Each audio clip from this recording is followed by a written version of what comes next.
Hello.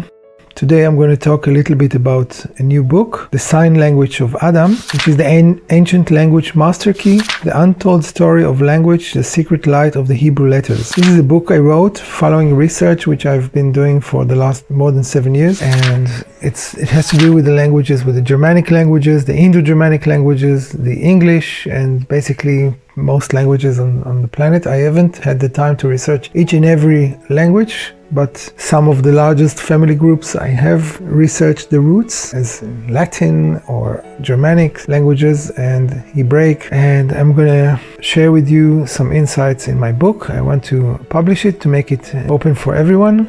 You see, in the past, linguistics was being researched in the 17th century, and it was heavily influenced by the racism which was predominant at the time, dividing the languages to European. Then at some point they discovered it's similar to Indian languages, so they called it Indo-European, or found that it was also similar to Iranian languages, became Indo-Iranian European languages, and the Semitic languages, Semites, were considered a different sect of humanity, a different race, and therefore the Semitic languages were considered different, and then African and Asian, more inferior, so therefore Afro-Asiatic languages. Basically, the roots are almost all the same. I'm writing it in my book. You see, there are some rules for letter exchange in roots, which I've researched, and also why that happens. I'm explaining each letter, why it happens, and why does the roots interchange. The words are very similar, and if you go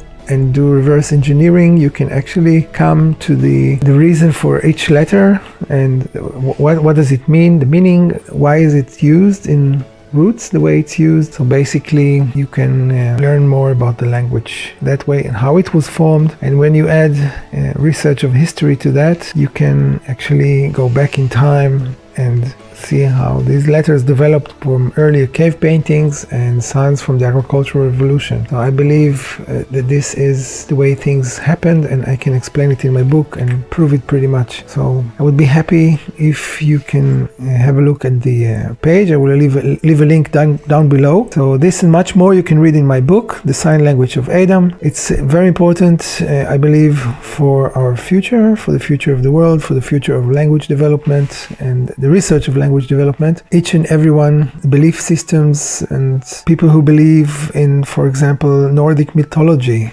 all the names are actually Hebraic. Freya, Poria, the fertile. The word fertile and Freya basically comes from a very early root of the word free, pri, fruit, Frucht in German. So you can actually see that, for example, the god Thor, Sho, Toro, Taurus, these are all names of oxes, and there is a reason why the Scandinavians used to wear a helmet with horns, which was actually Cypriot, and it's been worn by priests of the Baal in many places, also in Israel, also in Cyprus, and also in Sardinia, in other places as well. So this goes back a long way, thousands of years ago. This was not something that the Vikings started. This was belief in this Baal god, the god of the agriculture, that brings rain, the big blacksmith in the sky. I'm actually discussing this in my book as well. Yeah, there are many things which you can learn. So, Sign Language of Adam.